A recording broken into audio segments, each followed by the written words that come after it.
Tampa Bay superstar wide receiver Mike Evans was doubtful on Friday, upgraded to questionable on Saturday, and now is expected to play, but on a pitch count.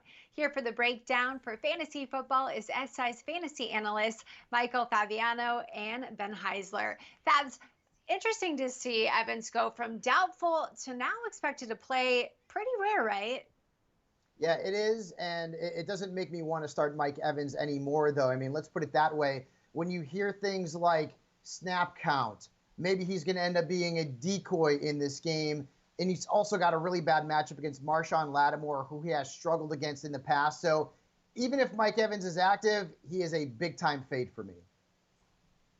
All right, Ben, so I want to go to you. If he is active, it's not someone to start. So let's talk about who we can start. If Evans is expected to play on a limited basis, which is another Bucs receiver we could go to pick up the slack?